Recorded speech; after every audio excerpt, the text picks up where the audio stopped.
नमस्कार, आपका स्वागत है। आप देख रहे हैं live media news. Jammu Kashmir के पहलगांव में आतंकी हमले में मारे गए परिजन का नाम पूछ करके आतंकियों ने उन्हें गोली मारा। हमारे साथ पूर्व आईपीएस अमिताभ दास सर हैं। आतंकी हमले हुए हैं, उसे लेकर के सर क्या कहेंगे आप?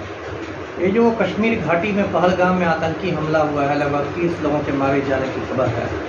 बहुत दुर्भाग्यपूर्ण है आतंकी हमला। और अब तो मैं मोदी जी से यही कहूँगा कि वो इस्तीफा दे दें और दोबारा चाय बेचना शुरू कर दें। क्यों इस्तीफा दे दे सर? नकारा प्रधानमंत्री साबित हुए हैं। ऐसा नकारा प्रधानमंत्री, कमज़ोर प्रधानमंत्री, विफल प्रधानमंत्री इस देश के इतिहास में नहीं हुआ। इसलिए ये चाय ही बेचने लायक हैं और इनको इस्तीफा देकर दोबारा चाय बेचनी चाहिए। अभी देखिए, ये जो पूरी सरकार विफल है। आपको याद होगा 2016 में जब मोदी जी ने नोटबंदी की थी, तो उस समय इतना ढोल बजाया गया था, कहा गया था कि नोटबंदी से तो आतंकवाद की कमर टूट जाएगी। लेकिन क्या हुआ? कुछ तो नहीं हुआ।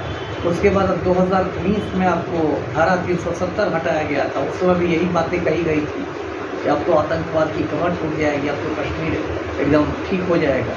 क्या हुआ? 2019 में देखिए, आपको पुलवामा कांड हुआ।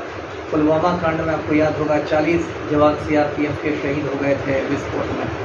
और अब ये कल पहलगाम वाली घटना हुई है। और अब देखिए, जो एक मोदी मीडिया जो है, जो नरेंद्र मोदी के दलाल टीवी चैनल्स हैं, वो दिन रात यही दिखाते हैं कि मोदी जी का तो बहुत डंका है, बसता है दुनिया भर में, डंका बसता है दुनिया भर में, भोकाल है।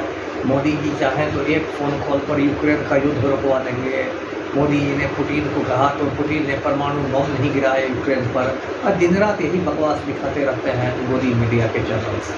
तो यही मैं जानना चाहूँगा कि जब मोदी जी इतने ज़्यादा शक्तिशाली हैं कि पूरी दुनिया ही को चला रहे हैं, तो इनसे अपना देश क्यों नहीं संभल रहा है ना? सिर्फ कश्मीर की ही बात नहीं है। आप देखिए, मणिपुर को देखिए। मणिपुर भी एक संवेदनशील राज्य है, बर्मा के, म्यांमार के बॉर्डर पर है।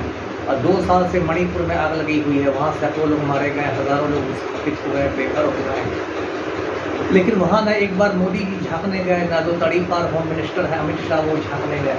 जो तड़ीपार होम मिनिस्टर है अमित शाह, वो कोई काम गृह मंत्री का नहीं करते हैं, कोई ड्यूटी नहीं करते। वो साल भर माफियागिरी में लगे रहते हैं कि कहाँ पर विधायक को खरीदना है, कहाँ तोड़ फोड़ करना है, कहाँ शिवसेना को तोड़ना है, कहाँ एनसीपी को तोड़ना है, कहाँ एक विधायक को 50 करोड़ में खरीदना है, कहाँ सबको एक चार्टर्ड प्लेन में बैठा के गुवाहाटी के होटल में ले जाना है, कहाँ 5 बजे सुबह में राजभवन में शपथ दिलाना है। दिन रात इसी माफियागिरी में भारत सरकार के गृह मंत्री लगे रहते हैं और होम मिनिस्टर की कोई ड्यूटी नहीं हो रही। अभी ये जो पहलगाम कांड हुआ है, इस पर बात आ रही है कि वहाँ हज़ारों पर्यटक थे, सैलानी थे और सुरक्षा कर्मियों का पता ही नहीं।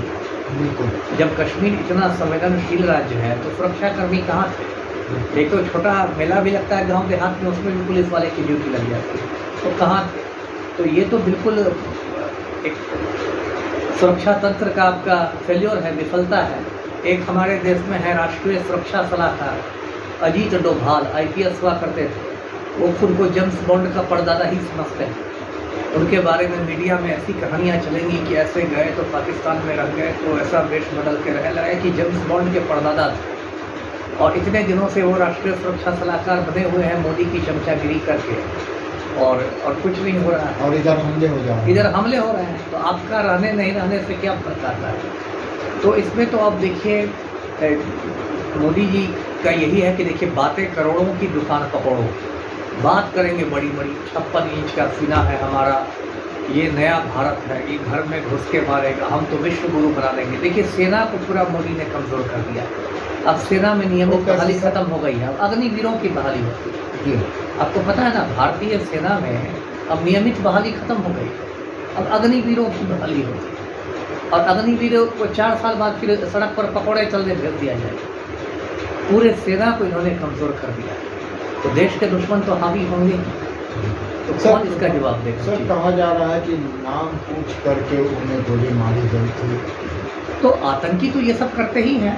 आतंकियों का तो यही काम है, उनके दिमाग में नफरत का जहर भरा रहता है, इसलिए वो आतंकी हैं। यदि शरीफ आदमी इस तरह का काम थोड़ा ही करेगा, कोई अच्छा आदमी, तो उनके दिमाग में नफरत का जहर रहता है। उनको इस तरह की ट्रेनिंग दी जाती है, नफरत की ट्रेनिंग, और इसके लिए इसलिए उन्होंने किया होगा। लेकिन उन्होंने जो किया, तो ये उसको रोकने के लिए कोई उपाय नहीं किए गए।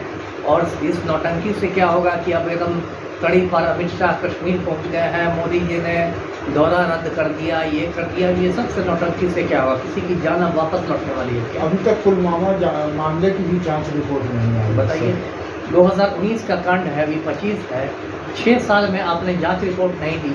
और उस समय जो कश्मीर के गवर्नर थे सतपाल मलिक का बहुत सनसनीखेज बयान सब पुलवामा पर आया। उन्होंने कहा कि सीआरपीएफ वाले मांग रहे थे विमान कि हम लोग बाई एयर जाना चाहते हैं, लेकिन उनको नहीं दिया गया, सड़क मार्ग से भेजा गया, उस पर इतनी बड़ी दुर्घटना हो गई।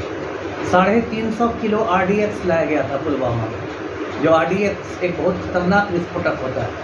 तो एक तरफ आप कहते हैं कि कश्मीर में हमारी सुरक्षा बहुत तगड़ी है, एक तरफ आप कहते हैं कि एक परिंदा भी पर नहीं मार पाएगा, इतना ज़्यादा हमने मतलब चाक चौबंद इंतज़ाम करके रखा है, और दूसरी तरफ ये 350 किलो RDX कहाँ से आ जाता है? पान बीड़ी सिगरेट नहीं जाता है सर, ये 350 किलो कैसे पहुँचे? तो इसका तो जवाब देना पड़ेगा ना देश के प्रधानमंत्री को, लेकिन अभी तक तो तड़ीपार गृह मंत्री को। तब हर चीज़ को नेहरू जी करने से थोड़ा होगा। हर चीज़ के लिए नेहरू जी को ब्लेम कर दीजिए, कांग्रेस को ब्लेम कर दीजिए। नेहरू जी को तो मरे हुए भी 60 बरस हो गए, अब आप ना कुछ काम करके दिखाइए। तो ये मोदी जी डेली 18 घंटे काम करते हैं, लेकिन आम आदमी के लिए नहीं करते हैं।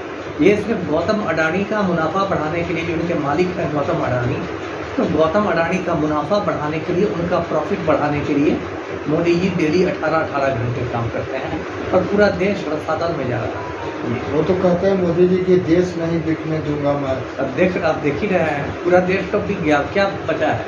बंदरगाह सारे गौतम अडानी के हवाले हो गए, रेलवे गौतम अडानी के हवाले हो गए। अभी जो वक्फ की ज़मीन ली जा रही है, वो यदि सुप्रीम कोर्ट ने रोक नहीं लगाई तो वो गौतम अडानी के हवाले हो जाएगी।